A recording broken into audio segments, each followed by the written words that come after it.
Boa noite. Boa noite. Preso o ex-ministro Gedel Vieira Lima, que foi um dos homens fortes de Temer. Ele é suspeito de suborno na Caixa Federal e de tentar evitar delações do PMDB. Temer prepara a defesa na denúncia por corrupção que está na Câmara. O presidente se reúne com advogados e lideranças políticas para barrar a ação no Supremo.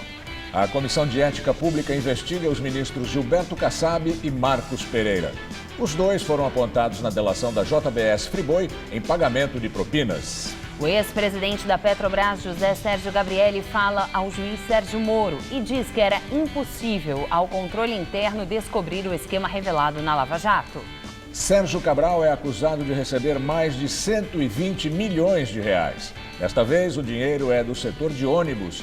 Grandes empresários estão presos. Os chamados bailes de favela fecham ruas e assustam moradores da periferia de São Paulo. Multidão se diverte com som alto, mas muitos abusos terminam em tiroteio com a polícia. O Jornal da Gazeta está no ar.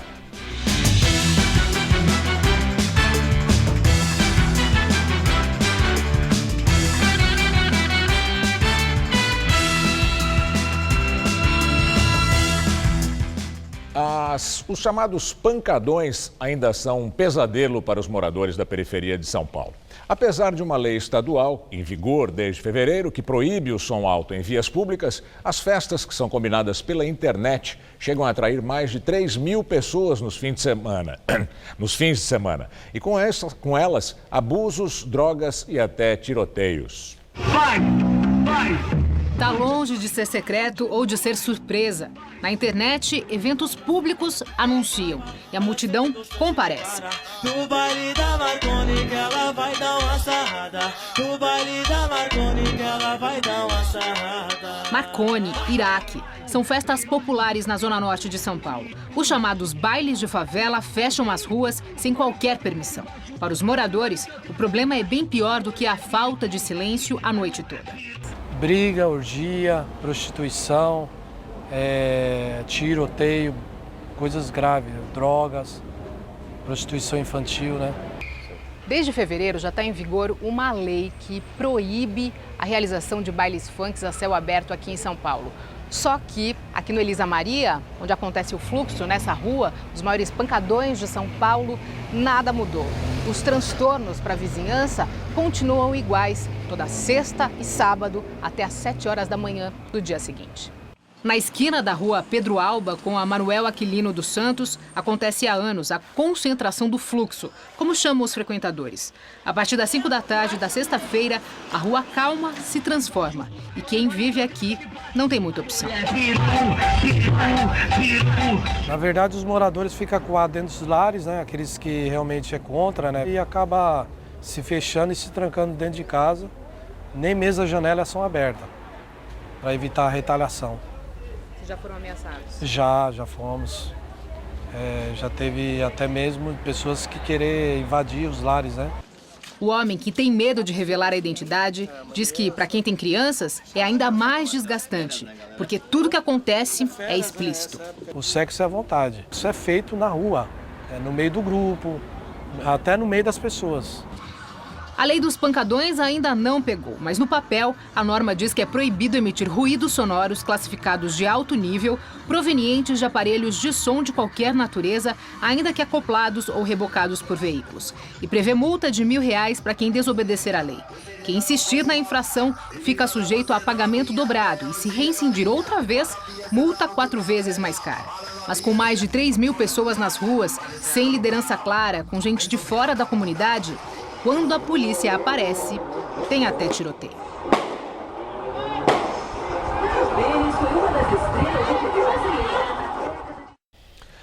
Questionada, a Secretaria de Segurança de São Paulo não se pronunciou sobre as ações de combate aos bailes funk mostrados na nossa reportagem e nem sobre a aplicação das multas previstas pela Lei dos Pancadões.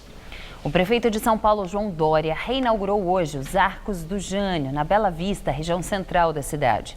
O espaço foi alvo de polêmica na gestão passada, porque foi pichado e depois grafitado. O novo projeto resgatou a fachada original de 1912. As obras custaram quase R$800 mil. Foram financiadas pelo FUNCAP, o Fundo de Proteção do Patrimônio Cultural e Ambiental Paulistano, órgão ligado à Prefeitura. O dinheiro veio de doações e das multas aplicadas a quem não preserva o patrimônio do município. A reforma procurou resgatar as características originais da obra, construída em 1912 no bairro da Bela Vista, região central de São Paulo. Os tijolos de calcário foram restaurados e o espaço ganhou nova iluminação, obras de paisagismo e câmeras de segurança. O local ficou conhecido como Arcos do Jânio durante a gestão de Jânio Quadros. Nos anos 80, o ex-prefeito removeu daqui um antigo cortiço que havia sido construído aos pés do muro de arrimo e que tapava a visão dos arcos. A estrutura de 12 metros de altura foi então redescoberta de forma acidental e se tornou uma referência na interligação da Avenida 23 de Maio com a Radial Leste. Durante a gestão passada de Fernando Haddad do PT, os arcos foram alvo de polêmica. O local foi pichado e ficou degradado. Depois, recebeu painéis de grafite recentemente apagados para a restauração. A revitalização faz parte do programa Cidade Linda e acontece na mesma semana em que Dória completa 6 meses à frente da Prefeitura. Temos muito o que fazer. Nós reconhecemos a dimensão da cidade e os problemas que São Paulo tem. Mas cabe aqui também um apelo. Se você ajudar a manter a praça, os parques da cidade e der a sua contribuição, a cidade ficará ainda melhor. Durante as obras de inauguração, o prefeito também comentou a situação do partido dele, o PSDB, na esfera política nacional. Ele voltou a criticar o senador Aécio Neves, que mesmo investigado na Operação Lava Jato, teve mandato de volta após ser afastado. Dória criticou a manutenção de Aécio na presidência do partido. Ele tem o direito de se defender e tenho certeza que o fará muito bem, mas o PSDB precisa seguir o seu caminho, precisa seguir a sua rota. Não pode seguir nessa interinidade ou numa circunstância onde o presidente do PSDB tem que responder pelo Lava Jato e ao mesmo tempo pelo PSDB. Eu não considero isso compatível. Está previsto um pronunciamento do senador Aécio Neves do PSDB no plenário do Senado amanhã. Ele deve se defender das acusações feitas pelo dono da JBS Friboi, Joesley Batista.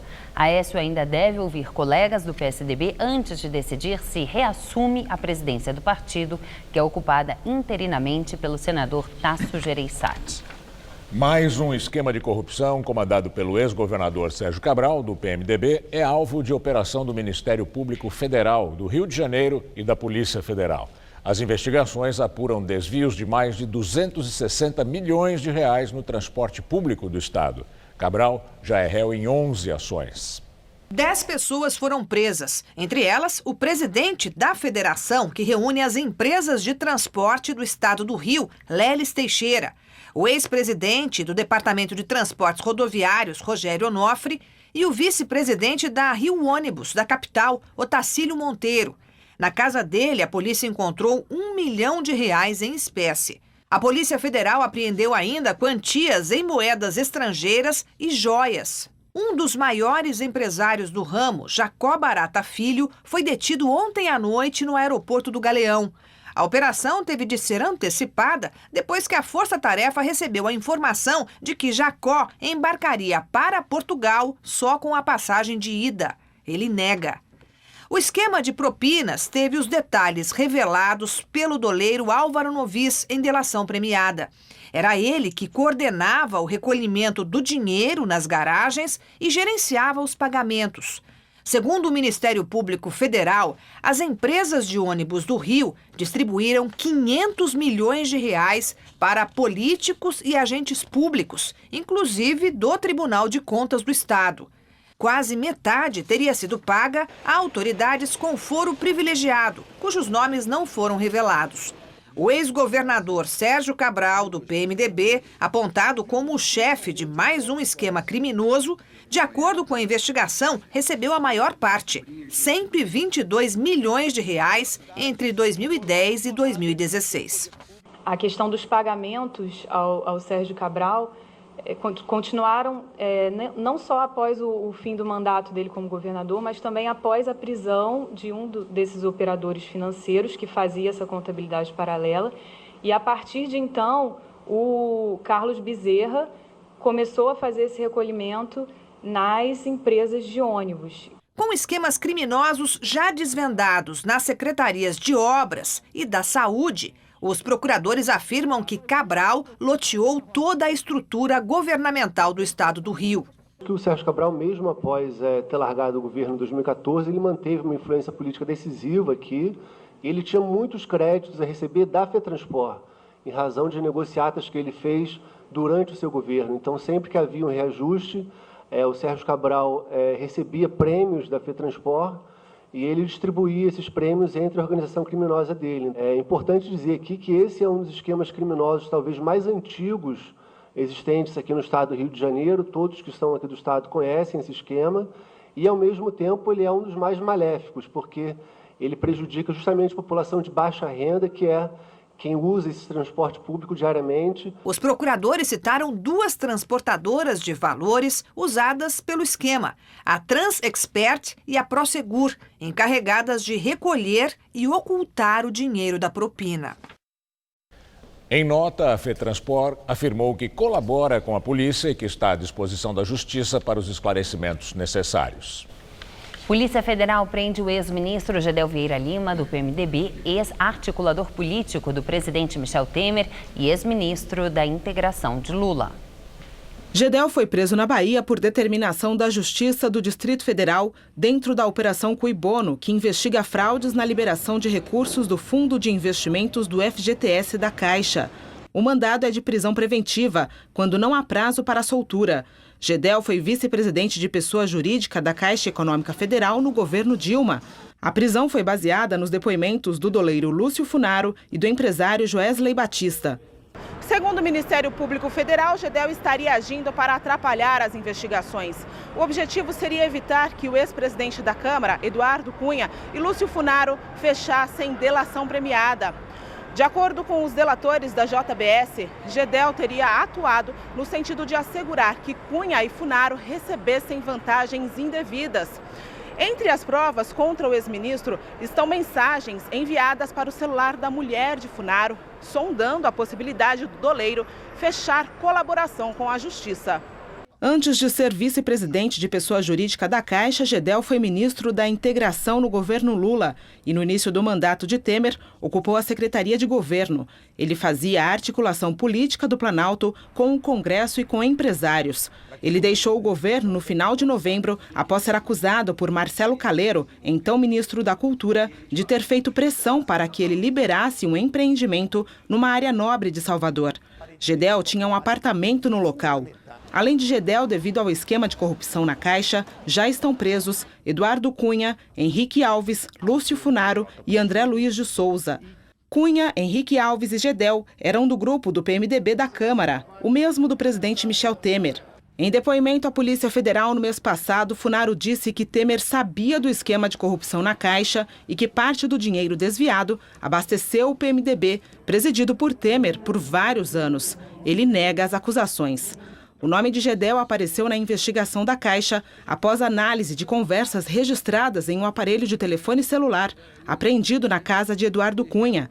Segundo o Ministério Público, Gedel e Cunha atuavam para garantir a liberação dos recursos por vários setores do banco. Em delação, Joesley Batista disse também que Gedel era o interlocutor da empresa com o governo. Após a queda do ministro, Joesley disse que começou a tratar dos assuntos com Rodrigo Rocha Loures. No mês passado, com medo de ser preso, Gedel chegou a entregar seu passaporte ao Supremo Tribunal Federal.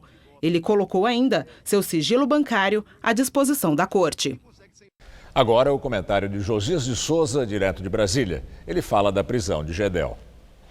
No instante em que Michel Temer vende a alma para enterrar na Câmara a denúncia em que a Procuradoria-Geral da República o acusa de corrupção, a Polícia Federal prendeu mais um integrante do grupo do presidente, Gedel Vieira Lima. Ele reforça o time de políticos que costumavam frequentar os jantares do Palácio do Jaburu e passaram a comer as quentinhas servidas na cadeia. Antes de Gedel foram em cana Eduardo Cunha e Henrique Eduardo Alves, 2 ex-presidentes da Câmara. Investigado por suspeita de corrupção, Gedel foi preso por tentar atrapalhar o trabalho dos investigadores. Ele estava pressionando o doleiro Lúcio Funaro, dono de segredos insondáveis sobre a roubalheira do PMDB, para não virar um delator.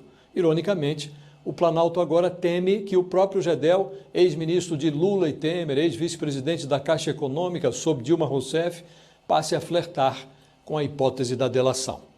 Michel Temer se esforça para convencer o país de que a denúncia que o retrata como um corrupto não passa de uma peça de ficção do Procurador-Geral da República, Rodrigo Janot. Simultaneamente, os integrantes do staff político do presidente passam por um acelerado processo de apodrecimento. Quem não está preso é porque tem foro privilegiado. Com tanta sujeira ao redor, fica cada vez mais difícil para o presidente demonstrar que sua biografia continua limpinha. Não há mais espaço para otimismo. Os pessimistas já não conseguem enxergar luz no fim do túnel. Os muito pessimistas já perceberam que roubaram o túnel. Boa noite. Pouco, Maria Lídia Flandre entrevista o deputado federal do PSOL, Ivan Valente, sobre a crise. Com a chegada do inverno, e a tendência é que a umidade caia e o tempo fique ainda mais seco. Mudanças que têm impacto direto na saúde do paulistano e que levaram em até 30% o atendimento nos hospitais. Só de passar um papel em qualquer superfície, a prova da fuligem. Os olhos não veem, mas essas microscópicas partículas de poluentes dão muito trabalho para o sistema respiratório, principalmente agora no inverno. Resultado, aumento de 30% na quantidade de pacientes no pronto-socorro deste hospital da Zona Leste, especializado em olhos, nariz, garganta e ouvidos. Todo inverno é a mesma coisa, infelizmente, né? O ar seco, aí vem o vento frio, então não tem como fugir, né? Infelizmente. Idosos e crianças pequenas são os que mais sofrem. Dá um pouquinho de dor na garganta, assim no peito, quando eu tuço. Dá um pouco de tudo. Dá. E no frio piora mesmo? Piora. Beber bastante líquido, não fazer exercícios físicos entre as 10 horas da manhã e as 5 da tarde, além de lavar muito bem as mãos ou usar álcool gel. Recomendações válidas para todo o inverno. A Organização Mundial da Saúde preconiza em torno de 60% da umidade relativa do ar. E algumas vezes aqui em São Paulo nós chegamos a 30%. Tempo fechado, sem sinal de chuva e ainda a poluição, que já é característica da rotina aqui da cidade de São Paulo. Uma combinação que piore muito a qualidade do ar nesta época do ano, deixando os índices abaixo das recomendações da Organização Mundial da Saúde. Quanto menor a concentração de umidade, pior a qualidade do ar. Em 62 estações como esta, a Companhia Ambiental do Estado de São Paulo, a CETESB, analisa a qualidade do ar paulista. Especialista neste tipo de análise, Maria Lúcia conta que os aparelhos trabalham como se fossem um grande nariz. Essas bolinhas, elas praticamente filtraram o ar e é mais ou menos isso que uma pessoa respirou em 24 horas. Então está recebendo a amostra, fazendo análise e no nosso pulmão pode ter uma concentração assim de poluente, né? Bom, e depois da chuva leve do fim de semana, a umidade ficou hoje um pouquinho acima dos 40% aqui em São Paulo, mas como nós vimos é baixa e deve cair nos próximos dias. E segundo a meteorologia, o paulistano teve hoje a tarde mais fria do ano até agora, com máxima só de 15,8 graus. Vamos à previsão do tempo com Mariana Armentano.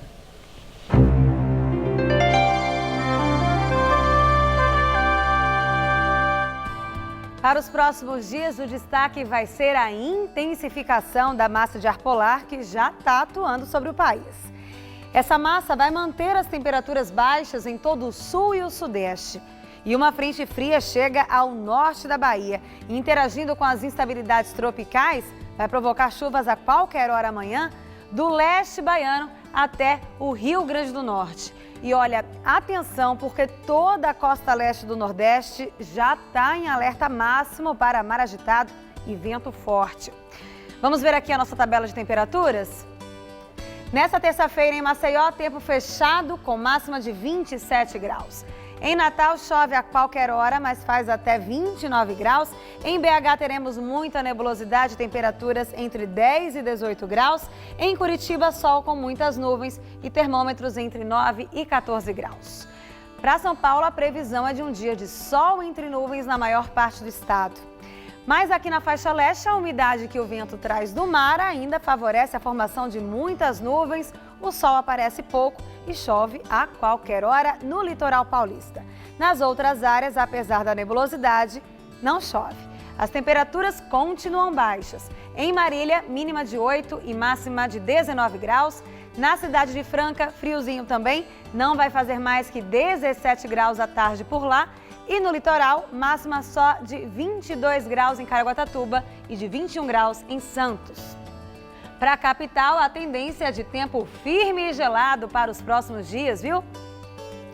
Nessa madrugada, mínima de 8 e máxima à tarde só de 18 graus por aqui.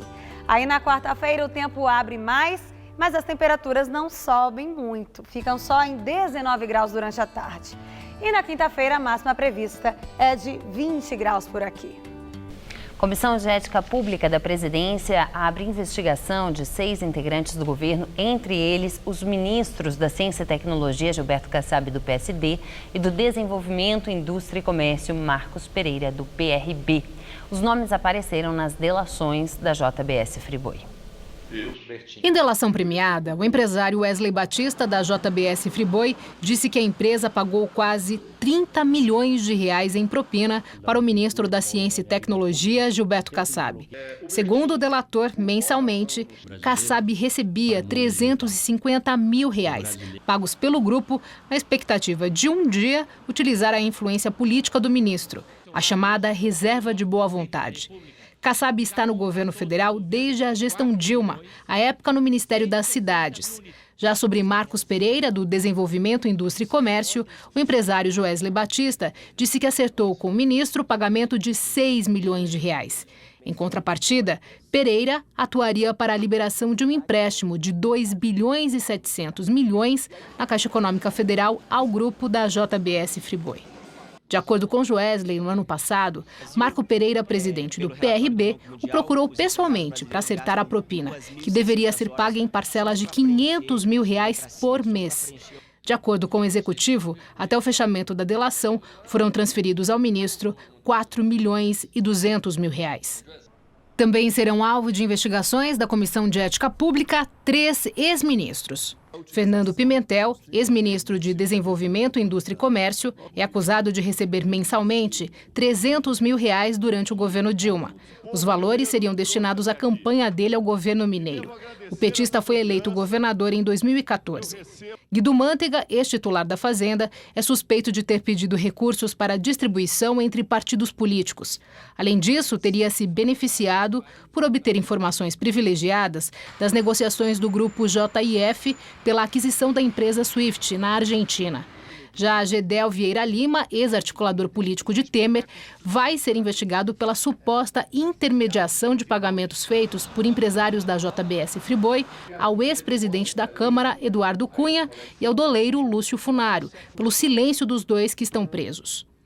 Agora, todos terão um prazo de 10 dias para apresentar a defesa. Entre as punições previstas, caso o investigado ainda esteja no governo, estão advertência e recomendação de exoneração. E para ex-autoridades, censura pública, uma espécie de mancha no currículo. Todos os ministros e ex-ministros negam as acusações. Questionado por jornalistas sobre uma investigação contra Michel Temer, já que ele foi citado nas delações da JBS, o presidente da Comissão de Ética, Mauro Menezes, afirmou que não cabe ao colegiado abrir procedimentos sobre a conduta ética do presidente e vice-presidente da República. Em abril, quando se tornaram públicas as delações da Odebrecht, a Comissão de Ética Pública abriu investigação contra os ministros Eliseu Padilha, da Casa Civil, e Moreira Franco, da Secretaria-Geral da Presidência, ambos do PMDB, e contra o próprio Kassab. Todos acusados de receber dinheiro da empreiteira. O ex-presidente da Petrobras, José Sérgio Gabrielli, prestou depoimento hoje ao juiz Sérgio Moro como testemunha de defesa de Lula.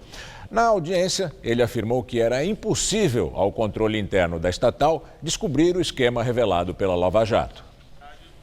O depoimento prestado hoje por José Sérgio Gabrielli ao juiz Sérgio Moro faz parte do processo que investiga se o ex-presidente Lula recebeu 75 milhões de reais de propina da Odebrecht, decorrente de 8 contratos assinados entre a empreiteira e a Petrobras.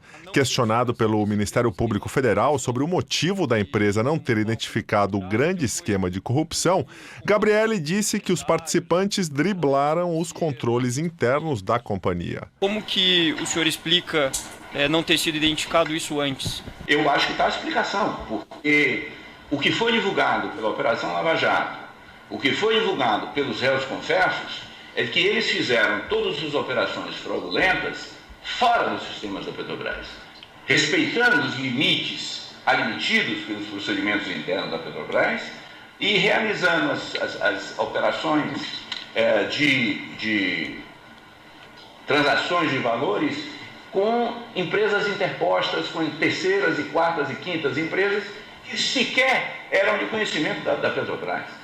Portanto, era impossível que o sistema de controle interno capturasse esses problemas. O depoimento de Gabrielli foi marcado também por um embate entre o advogado de defesa de Lula, o Ministério Público e o juiz Sérgio Moro. Ao questionar o depoente sobre eventuais desvios na refinaria Abreu e Lima, apurado pela Operação Castelo de Areia, a defesa de Lula entrou mais uma vez em confronto com os membros do Ministério Público. A questão da extensão da Castelo de Areia, qual era o objeto da Castelo de Areia, então isto é um fato que não está aqui nos autos, quer dizer, precisaria... Os dois e... Doutor, eu vou indeferir a questão, o doutor fez várias perguntas para a testemunha, deixa a acusação produzir a prova. É que eu precisaria então do documento da Castelo de Areia para verificar se aquilo que está sendo afirmado aqui é o que está efetivamente nas investigações. O senhor pode procurar depois o processo. Não, é que a defesa, excelência, tem direito prévio a acesso a documentos. Eu registro então o cerceamento de defesa na medida em que Vossa Excelência está permitindo a formulação de questões estranhas ao material que consta nos autos. E a defesa não tem acesso para poder fazer os questionamentos necessários. Certo, doutor. Fica registrado o protesto, eu ainda assim defiro a pergunta que foi feita. Eu acho que vamos prosseguir com o processo. A Justiça Federal aceitou mais uma denúncia contra o bicheiro Carlinhos Cachoeira, agora acusado pelo Ministério Público de lavagem de dinheiro. De acordo com os procuradores federais, o bicheiro e outras 5 pessoas usaram a compra de uma fazenda para esconder dinheiro conseguido por meio de atividade criminosa. A propriedade estava avaliada em 3,5 milhões de reais. E segundo a denúncia aceita pela Justiça, a maior parte foi paga em dinheiro vivo de origem criminosa. Carlinhos Cachoeira foi preso nas operações Monte Carlo e saqueador da Polícia Federal, acusado de chefiar o esquema de exploração de jogos ilegais e corrupção em Goiás e no Distrito Federal. Ele está em liberdade desde junho de 2016. Sem quórum, a Câmara não abriu novamente sessão que contaria prazo para a defesa de Temer.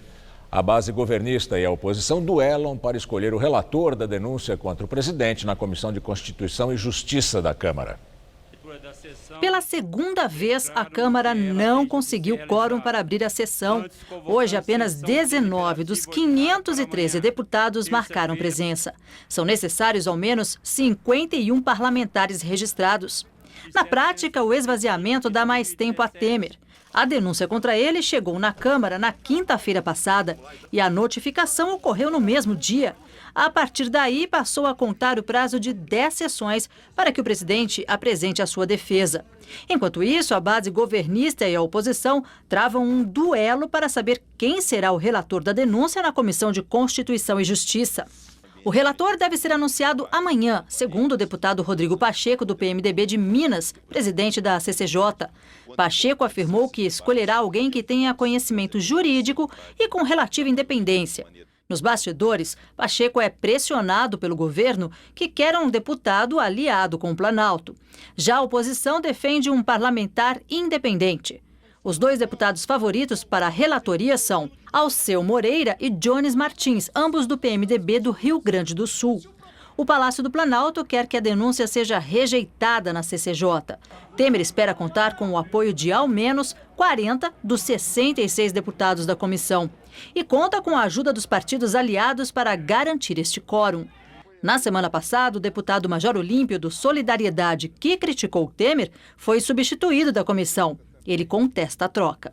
Se eu, que só tinha um votinho lá, estou sendo objeto dessa preocupação do presidente, dos partidos que compõem a base, é porque o susto que eles podem tomar em plenário é mais do que verdadeiro. Isso apequena o legislativo.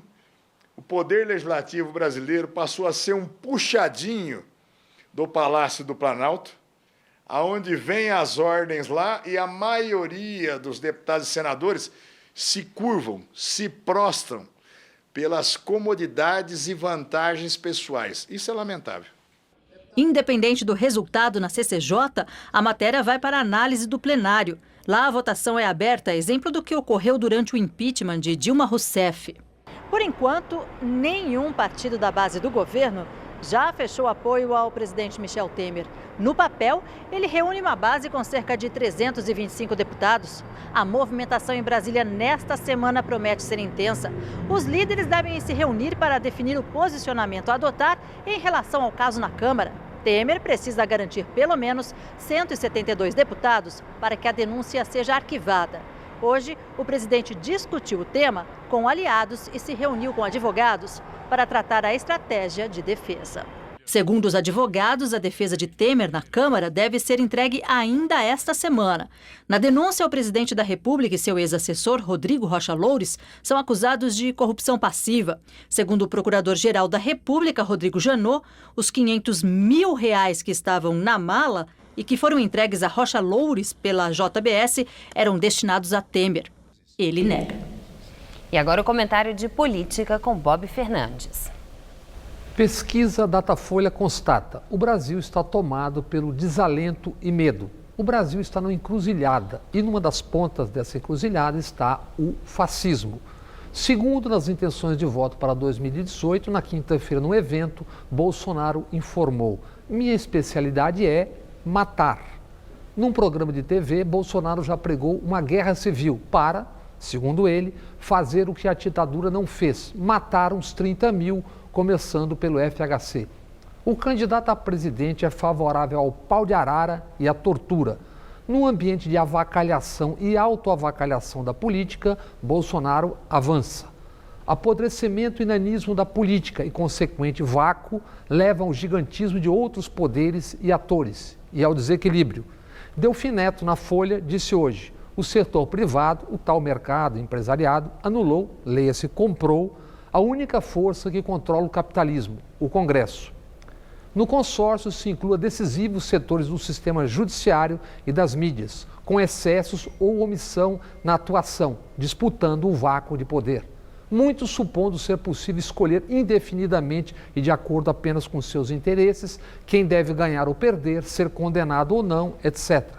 Vácuo e espaços cada vez maiores de poder embriagaram a muitos, que só agora parecem perceber. A crise se espalha e pode engolir a todos. Neste 2017, em 509 atentados terroristas pelo mundo, morreram cerca de 3.450 pessoas. Isso o Brasil assassina, em média, a cada 3 semanas. Escancaram-se medo, a raiva, frustração, ressentimento, desencanto, os ódios. Ambiência ideal para o fascismo e fascistas. Em 1920, ridicularizado, Hitler defendia o combate até a vitória final. Em 25, escreveu: lágrimas da guerra prepararão as colheitas do mundo futuro. Nas eleições de 1928, o partido de Hitler teve insignificantes 2,6% dos votos. Veio a grande crise de 29 e 4 anos depois, em 33, Hitler tomou o poder. O resto é história. Com um viés de alta, em meio à crise, Bolsonaro já é o segundo nas intenções de voto. Bolsonaro é um fascista. Boa noite. Eduardo Cunha tem o pedido de liberdade negado pelo ministro Edson Fachin, relator da Lava Jato no Supremo Tribunal Federal. Preso desde outubro do ano passado, o PMDBista já teve ao menos outros 2 habeas corpus negados no STF. Em março, Cunha foi condenado a 15 anos de reclusão por 3 crimes investigados na Lava Jato. Ao rejeitar o novo pedido, Fachin alegou não ver ilegalidade flagrante na decisão do juiz Sérgio Moro, que decretou a prisão preventiva de Cunha. Em discurso à Assembleia Nacional, o presidente da França, Emmanuel Macron, defendeu reformas para a modernização do país. No Palácio de Versalhes, Macron afirmou que a reforma das instituições, inclusive a redução de 1/3 dos deputados e senadores, é uma necessidade para agilizar os trabalhos do legislativo em benefício do povo francês. O presidente também anunciou que o estado de emergência, em vigor na França desde 2015, deve acabar até o fim do ano e vai ser adotada uma legislação antiterrorismo, mas sob supervisão do judiciário. Macron ainda afirmou que se o Senado e a Câmara não colaborarem com seus planos de governo, ele vai buscar a aprovação direta dos eleitores em referendos. Pelo menos 9 pessoas ficaram feridas num atropelamento perto do aeroporto de Boston, nos Estados Unidos.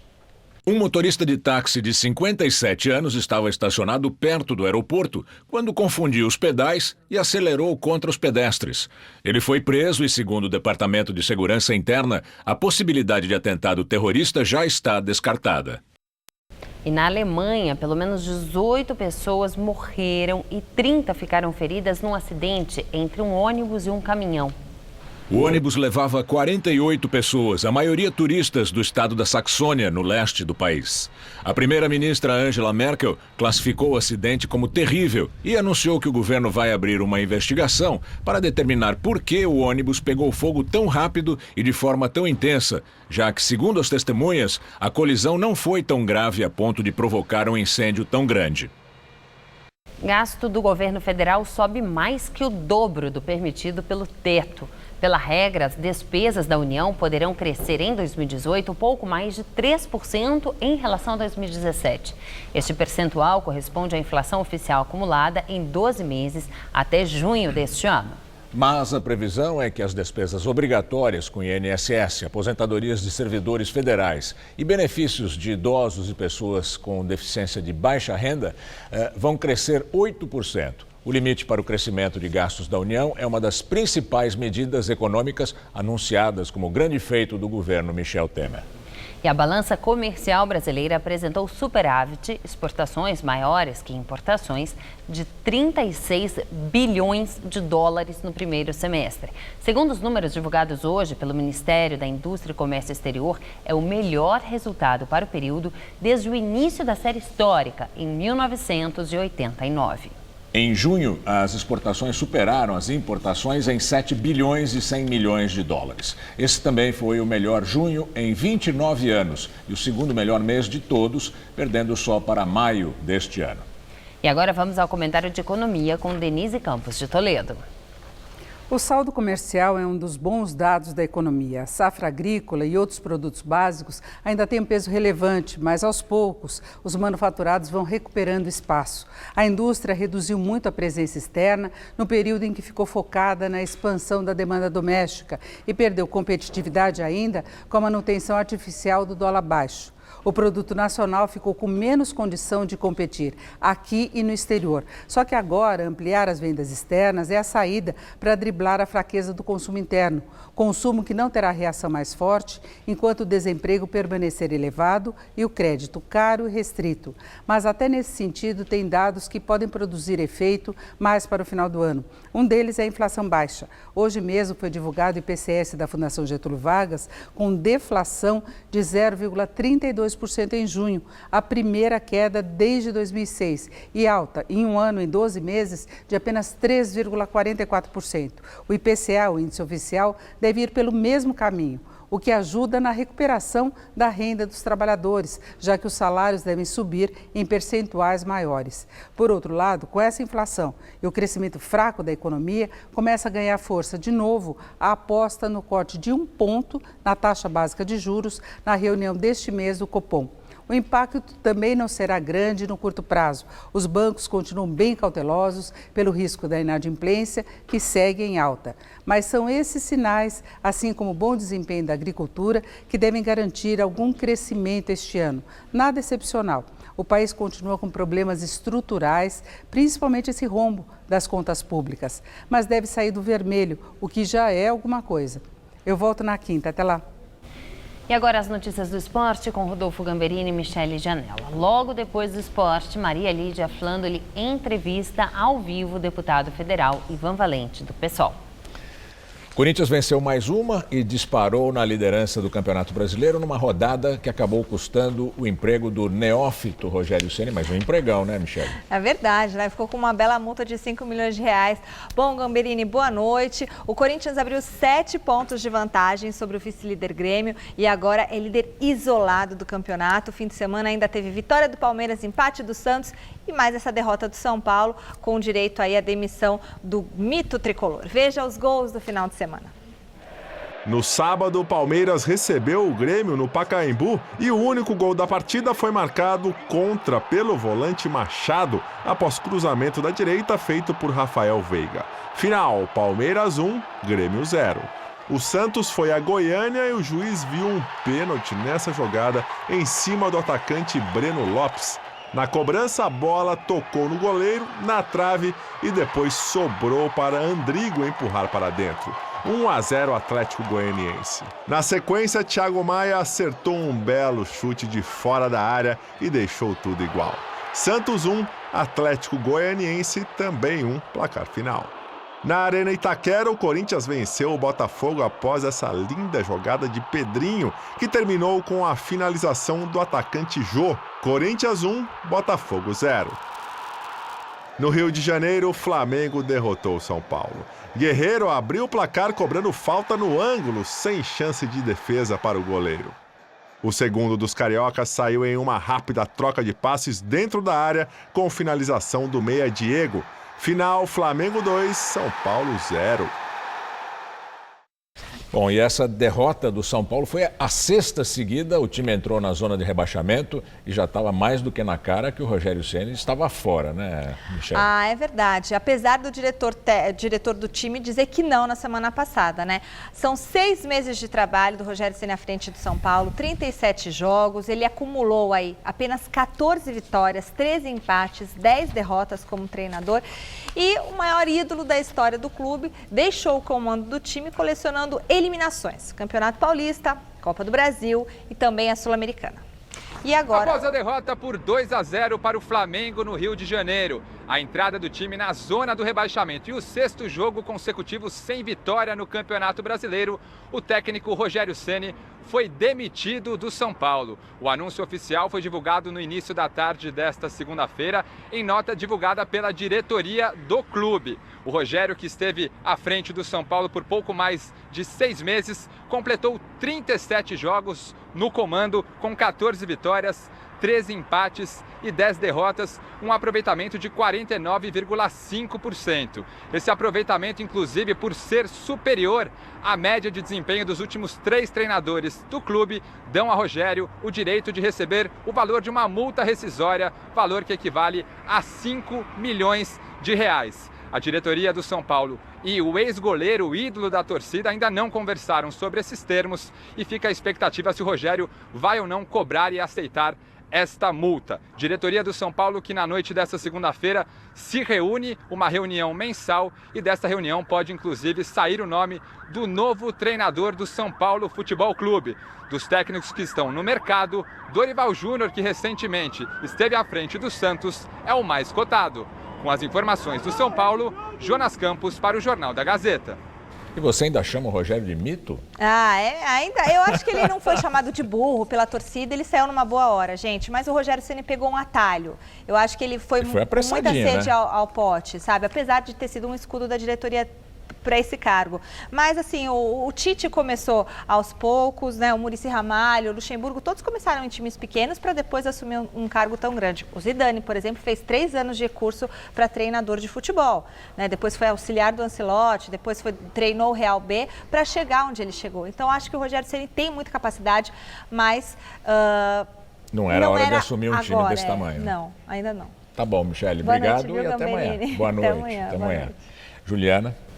A seguir, Maria Lídia Flandoli entrevista Ivan Valente, deputado federal do PSOL. Até já. Na entrevista do dia com Maria Lídia Flandoli, o futuro da esquerda brasileira. Entrevista o deputado federal do PSOL, Ivan Valente, líder da bancada, vice-líder da bancada na Câmara Federal. Muito obrigada, deputado, por estar conosco.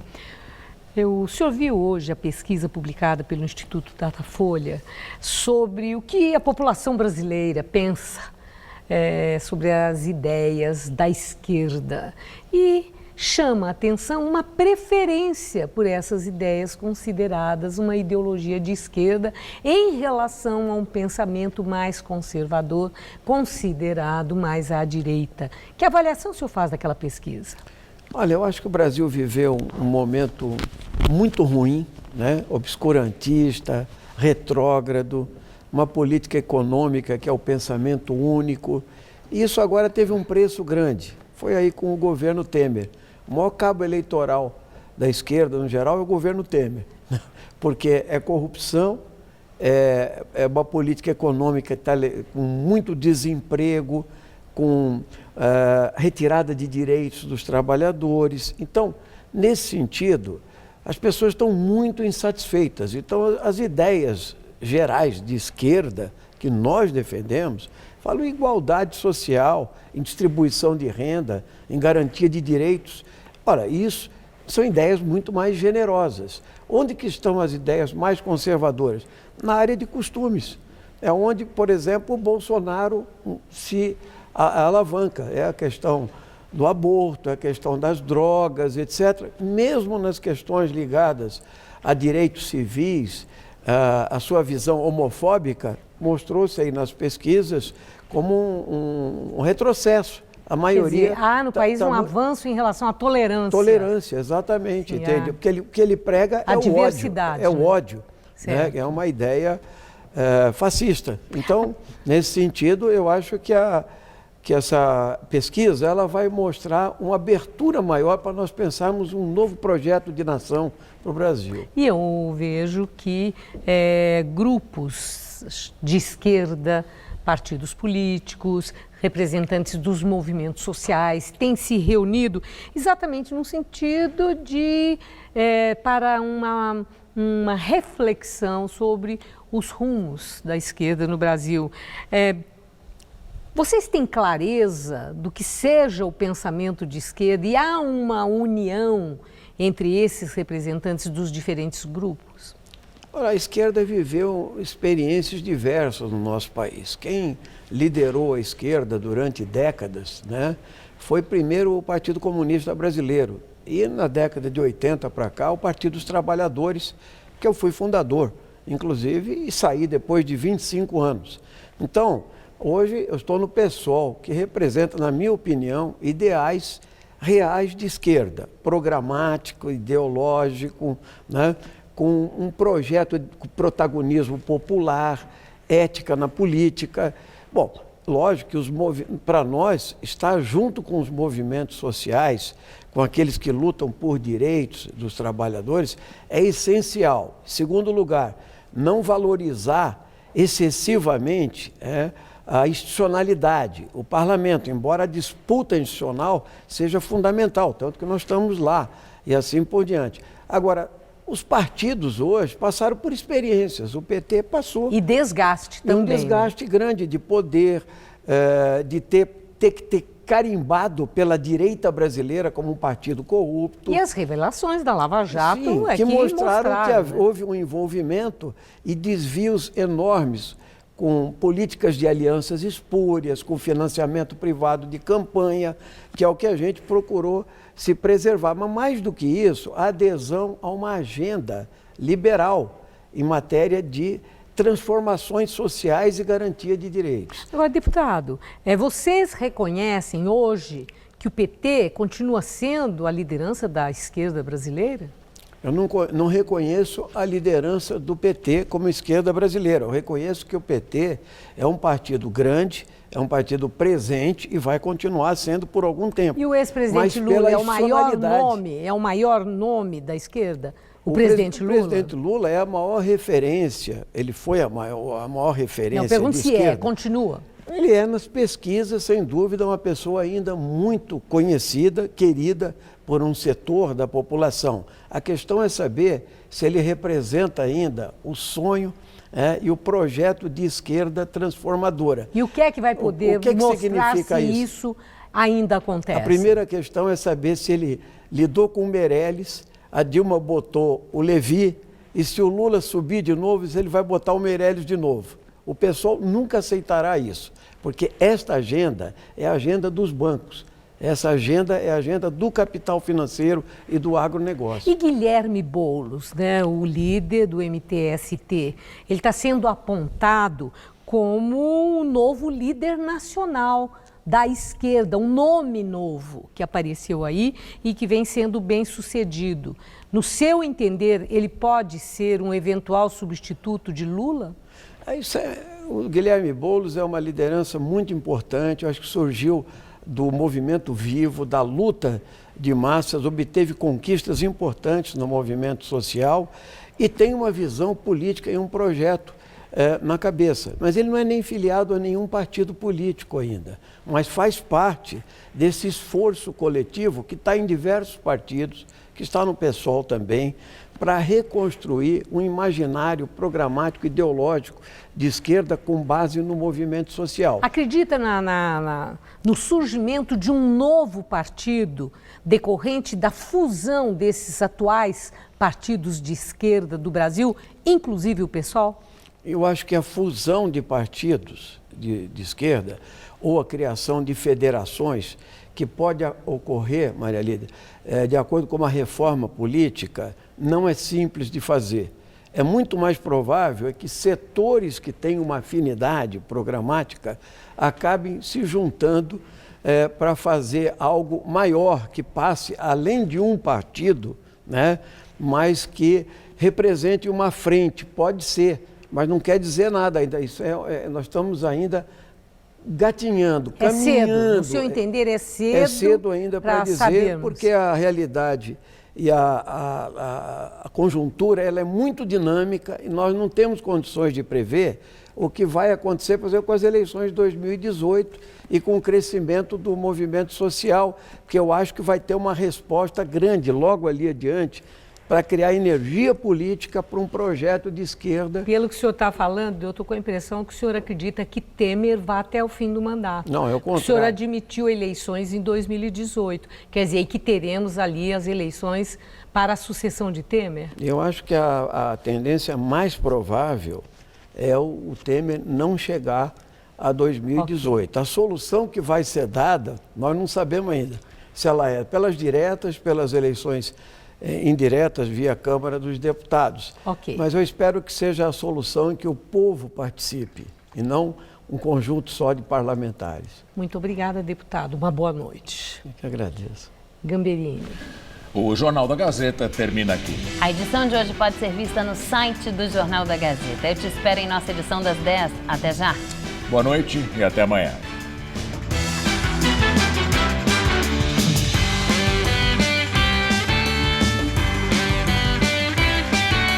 A cantora Thier solta a voz no palco do Todo Seu.